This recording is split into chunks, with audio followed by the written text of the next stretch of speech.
राज्यात सध्या उष्णतेचे प्रमाण वाढलेले आहे, त्याच अनुषंगाने गडचिरोलीमध्ये सुद्धा 40-41 अंश सेल्सिअस तापमान वाढलेलं आहे आणि त्या अनुषंगाने गडचिरोली जिल्ह्यातील आरोग्य विभाग जे आहे ते आरोग्य विभाग तत्पर झालेले आहे।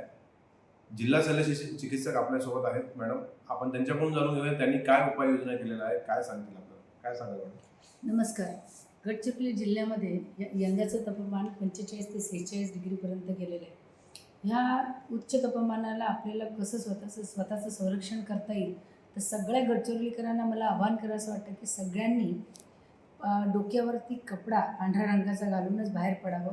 त्याचबरोबर तहान नाही लागली तरीही सतत पाणी पित राहावं आणि काही लक्षणं म्हणजे जी डोकं दुखणं, चक्कर येणं, बेशुद्ध पडणं अशा प्रकारची जर काही लक्षणं जाणवली तर शासकीय दवाखान्यात यावं।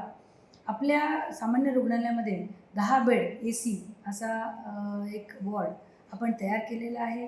या वॉर्डमध्ये सर्व स्टाफ सिस्टर्स बरोबर पाण्याची आणि वातानुकूलित सर्व सोय केलेली आहे। आजपर्यंत आपल्याकडे एकही रुग्ण ॲडमिट झालेला नाही आहे। काल एक रुग्ण आलेला आहे, पण त्याला अजून आपण त्याला असं निर्देशित केलेलं नाही की तो हीट स्ट्रोकचाच आहे। पण असे काही OPDलाही पेशंट थोडे येत आहेत, पण ते सौम्य प्रमाणात आहे।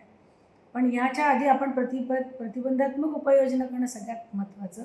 आपल्याकडे कलिंगड, टरबूज, काकडी यासारखे पदार्थ आहेत, हेही सतत फळं घेणं गरजेचं आहे। त्याच्यामध्ये 99% पाण्याचा साठा असतो, त्यामुळे प्रत्येक नागरिकाने आपल्याकडे असलेले उसाचं रस असेल, लिंबू पाणी असेल, ORS असेल, हे पाण्यात टाकून घेणं अत्यंत गरजेचं आहे।